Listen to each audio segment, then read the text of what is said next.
সম্মানিত দর্শক, আসসালামু আলাইকুম। বাংলার তথ্যনির্ভর সর্বশেষ খবরাখবরে যুক্ত হওয়ার জন্য আপনাকে অসংখ্য ধন্যবাদ। জানিয়ে দিচ্ছি আমাদের হাতে থাকা সর্বশেষ আপডেট। 2 মিনিটে বাংলাদেশকে দখল করার হুমকি ভারতের। এদিকে সীমান্তে 6টি সমরাস্ত্র নিয়ে পুরোপুরি প্রস্তুত বাংলাদেশ। বাংলাদেশকে চাপে ফেলতে ভারত সম্প্রতি অনেক গোপন পদক্ষেপ গ্রহণ করেছে। যেমন ভারত শেখ হাসিনাকে ক্ষমতা ফিরে দিতে পাগলের মতো মরিয়া হয়ে উঠেছে। ভারত বাংলাদেশে সেনা অভিযান করার পায়তারা করছে বলে অনেক গণমাধ্যম প্রচার করছেন। এদিকে ব্যাপক হারে সীমান্তে সেনা মোতায়েন করছে ভারত। ভারতের অনেক গণমাধ্যম ও বাবুরা মনে করে যে তারা চাইলেই নাকি বাংলাদেশকে দখল করে নিতে পারবে। বাংলাদেশকে দখল করতে নাকি তাদের 2 মিনিট সময় লাগবে না। তারা মনে হয় বোকার স্বর্গে বসবাস করছে, কেননা তারা চাইলেও বাংলাদেশকে দখল করে নিতে পারবে না। সম্মানিত দর্শক, আপনারা জানেন যে বাংলাদেশ পৃথিবীর অন্যতম একটি শক্তিশালী দেশ, যাদের চাইলেও ভারত দখল কেন, আক্রমণ করার চিন্তাটাও একটি বোকার মতো কাজ। জেনে রাখা ভালো, গ্লোবাল পাওয়ার ফর র্যাঙ্কিং অনুযায়ী বাংলাদেশের অবস্থান 37তম। ইউরোপের অনেক কান্ট্রির থেকেও বাংলাদেশ অনেক শক্তিশালী একটি দেশ। বাংলাদেশের সামরিক সংখ্যা অনেক বেশি, যাকে প্রতিহত করা ভারতের পক্ষে অসম্ভব। বাংলাদেশের প্রতিবেশী দেশগুলোর মধ্যে তালিকায় 4র্থ অবস্থানে রয়েছে ভারত, পাকিস্তান 9ম, মিয়ানমার 35তম, শ্রীলঙ্কা 77তম ও নেপাল 128তম অবস্থানে রয়েছে। তালিকায় সবচেয়ে শেষে 145তম অবস্থানে রয়েছে ভুটান। শক্তিমত্তার সূত্রকে দেশটির স্কোর 6.3704। গ্লোবাল ফায়ার পাওয়ার হালনাগাদ তথ্য অনুযায়ী বাংলাদেশের সেনাবাহিনীতে সক্রিয় সেনা সদস্য রয়েছে 1,60,000। সেনাবাহিনীতে ট্যাঙ্কের সংখ্যা 320টি, সামরিক যান রয়েছে 13,100টি, সেলফ প্রোপেড আর্টিলারি রয়েছে 27টি, বাহিনীটির টয়েড আর্টিলারি রয়েছে 437টি আর রকেট আর্টিলারি রয়েছে 71টি। অপরদিকে বাংলাদেশের নৌবাহিনীর সদস্য সংখ্যা আনুমানিক 25,100। নৌবাহিনীর জাহাজগুলোর মধ্যে ফ্রিগেট 60টি, করভেট 6টি, সাবমেরিন 2টি, টহল নৌযান 55টি ও মাইন ওয়ারফেয়ার রয়েছে 5টি। তবে বাংলাদেশের কোনো ড্রেসার যুদ্ধজাহাজ, বিমানবাহী রণতরী ও হেলিকপ্টারবাহী রণতরী নেই।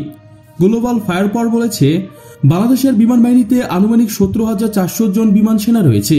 বাহিনীটির মোট উড়োজাহাজের সংখ্যা 216টি। এর মধ্যে যুদ্ধ বিমান 44টি, হেলিকপ্টার 73টি, পরিবহন বিমান 16টি ও প্রশিক্ষণ বিমান রয়েছে 87টি। পাশাপাশি বৈশ্বিক অভিযানের জন্য বিমান বাহিনীর 4টি উড়োজাহাজ রয়েছে।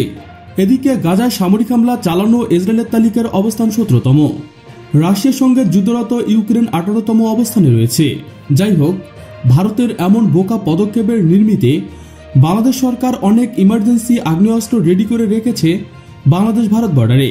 জানা যায় 6টি নতুন আগ্নেয়াস্ত্র ক্রয়ের পদক্ষেপ গ্রহণ করেছে বাংলাদেশের প্রধান উপদেষ্টা ডক্টর মোহাম্মদ ইউনূস। আসুন জেনে নেওয়া যাক নতুন এই 6টি অস্ত্র সম্পর্কে। আজ রবিবার জাতীয় সংসদ ভবনে অনুষ্ঠিত প্রতিরক্ষা মন্ত্রণালয় সম্পর্কিত সংসদীয় স্থায়ী কমিটির বৈঠকে দেওয়া এক প্রতিবেদনে এসব তথ্য জানিয়েছেন সশস্ত্র বাহিনী বিভাগ।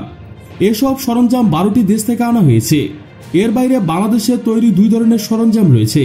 তবে কোন সরঞ্জাম কতটি কেনা হয়েছে এবং এর পিছনে কত ব্যয় হয়েছে তা প্রতিবেদনে উল্লেখ করা হয়নি। সংশ্লিষ্ট সূত্র জানায়, সশস্ত্র বাহিনী বিভাগের প্রতিবেদনের দেওয়া তথ্য অনুযায়ী 2018 থেকে 2023 সালের মধ্যে সেনাবাহিনীতে সংযোজন করা হয়েছে 11 ধরনের যুদ্ধ সরঞ্জাম। এর মধ্যে আছে চীনের লাইট ট্যাঙ্ক, তুরস্কের বিভিন্ন ধরনের আর্ম পার্সোনাল ক্যারিয়ার এলপিসি, তুরস্কের multiple rocket launching system LRMS, সিঙ্গাপুরের automated grenade launcher LGL, Serbia ও তুরস্কের regiment field artillery weapon system, স্পেনের ফ্রিগেট উইং মিডিয়ার উইটিলারি এয়ারক্রাফট, দক্ষিণ আফ্রিকার semi artillery grenade launcher SAGL, তুরস্কের আনম্যান এরিয়াল হেভিকল ইউএভি, চীন ও সুইজারল্যান্ডের battery radar control air defence system gun RCG system, জার্মানির arm recover vehicle ARV for tank এবং চীনের surface to air missile system SSC system. নৌবাহিনীতে সংযোজিত হয়েছে 8 ধরনের যুদ্ধ সরঞ্জাম। এর মধ্যে আছে খুলনা সিপার্ট এয়ারডো, চীনের তৈরি পেট্রোল ক্রাফট এপিসি, চীনের ফ্রিগেট, চীনের বিভিন্ন ধরনের মিসাইল ও সরমাদি, নৌবাহিনীর ডকেটের জন্য বিভিন্ন যন্ত্রপাতি, ইতালির ইউটিলিটি হেলিকপ্টার, খুলনা শিপ ইয়ার্ডে তৈরি ল্যান্ডিং এয়ারক্রাফট এলপিসি, কানাডার এবিসি এলভিসি নেটওয়ার্ক সিস্টেম ও সাবমেরিন বেস। বাংলাদেশ বিমান বাহিনীতে সংযোজিত হয়েছে 4 ধরনের যুদ্ধ সরঞ্জাম। এর মধ্যে আছে যুক্তরাজ্যের MK5 এয়ারক্রাফট, ফ্রান্সের এয়ার ডিফেন্স সিস্টেম রাডার, ইতালির fix wing unmanned aerial vehicle ও জার্মানির প্রাইমারি ট্রেনার এয়ারক্রাফট।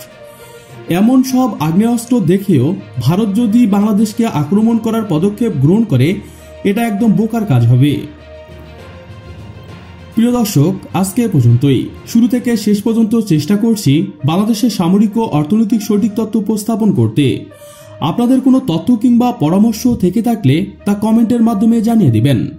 নিশ্চয়ই আবার দেখা হবে নতুন কোনো বিষয়ে। ততক্ষণ ভালো থাকুন, সুস্থ থাকুন। Thanks for watching my video. আল্লাহ হাফেজ।